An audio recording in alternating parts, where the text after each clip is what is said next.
Hello and welcome to Critical Rocket and the video review today of Sniper Elite 3. The third entry into the Rebellion-made, well, sniper mob, basically. This game takes a different setting. We're going earlier in the war, and this time we'll be running around North Africa, shooting Italians and Germans, with as you can see there, a very limited number of weapons. I'll jump straight off the bat. What do I dislike about the game? What do I like? What do I like about the game? Graphically, extremely pretty. It's such a refreshing change to play in a game that isn't grey and brown and gunmetal and stuff like that. This is sunny, bright yellows and greens and oranges all around the map. Nearly every level is varied and interesting to look at. And it's a real change of pace, basically. I love it with its graphics. This will look better than it will on the PS4 or the Xbox One. So I'm running this on the Steam PC version, and yeah, it's very pretty to look at. The sniping mechanics are still just as fun as they were in V2. Not a lot's been done to them. The main expansion on this one is some slight changes to the Killcam.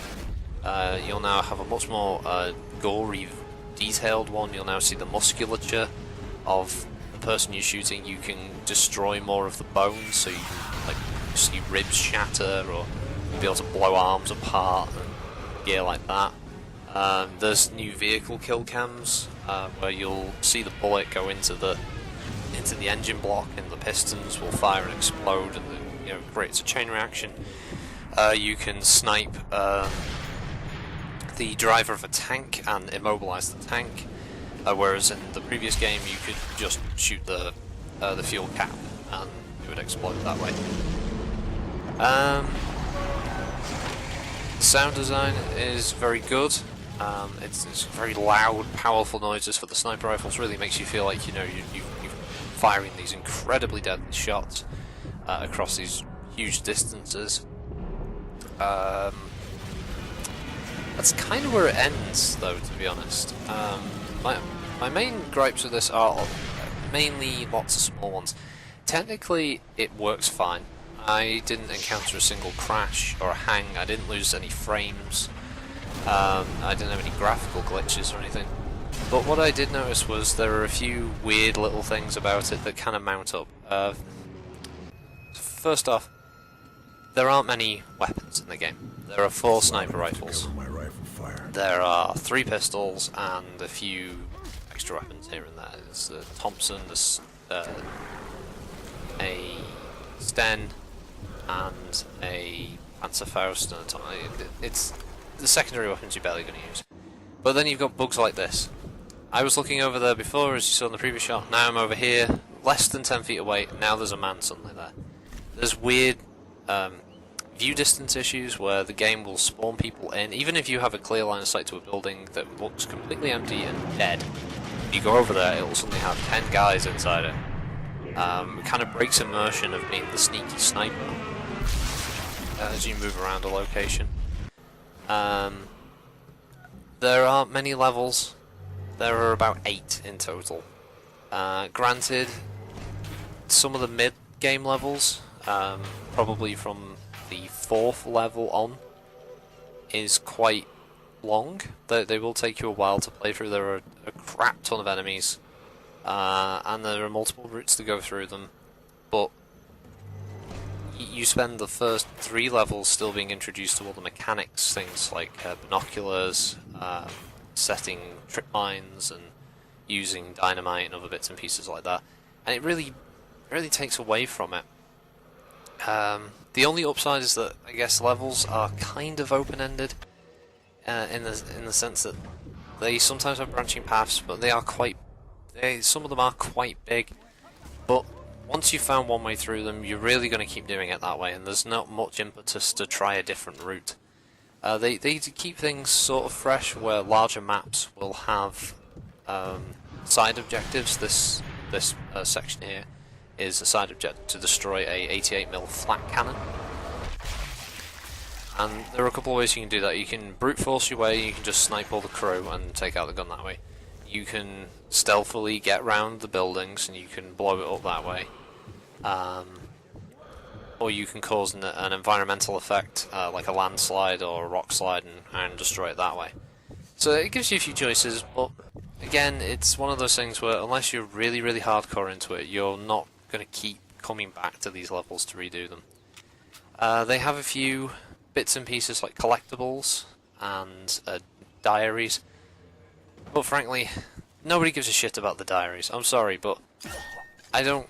Unless it's really adding to the story, I'm not interested. It's not expanding the world. I mean, it just isn't. There are collectible cards, which I didn't even know I was collecting them until a screen told me that there were collectible cards, and then I walked up to a table and it said I got one. There are weapon upgrades or binocular upgrades that allow you to tag more people, but you have to search bodies to do this. These are all things that that are kind of mentioned in load screens, but they aren't essential. And I mean, unless you're really mad keen on trophy hunting or achievement hunting, they're superfluous. They're not really necessary for the game. If you want to 100% it, it'll probably add an extra hour or two to your gameplay, but that's about it. The optional objectives are a bit more fun because they involve some of them involve you being more stealthy or allow you to use new tactics. But yeah, it's a game that's probably going to take you about on Cadet, the easiest mode. It'll probably take you about 6 or 7 hours to get through it, and that's if you try and play it stealthy more often than not. It's very easy on Cadet to just Rambo your way through this. You just run around and you just snipe everyone and watch bullets fly through eyeballs and watch the skull explode and stuff, which, as I said, is one of the coolest parts of the game, in that really sort of gruesome, guilty pleasure kind of way. But yeah, I mean, even the story is very schlock. The Nazi general or Nazi party member has a new super weapon he wants to develop to get the favour of the Fuhrer and plot. You're Grizzle McHardcheese sent in there to go shoot him. That's it, basically.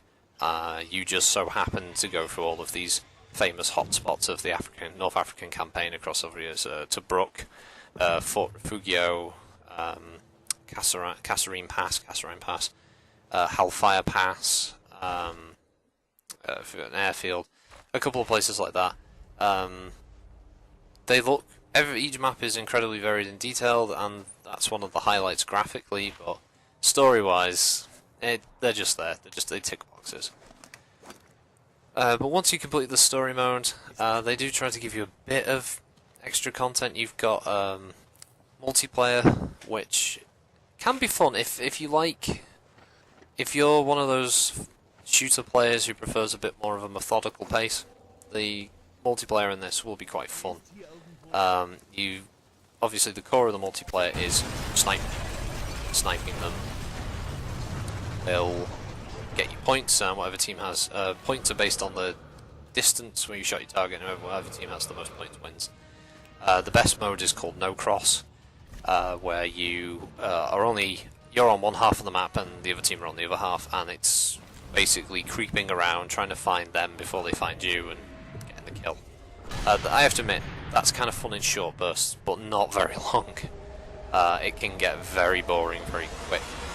The other mode is you've got a cooperative mode where one player is a spotter and the other player is the sniper, which can be fun with friends. And then you've got this mode, which you can see now is just the survival mode.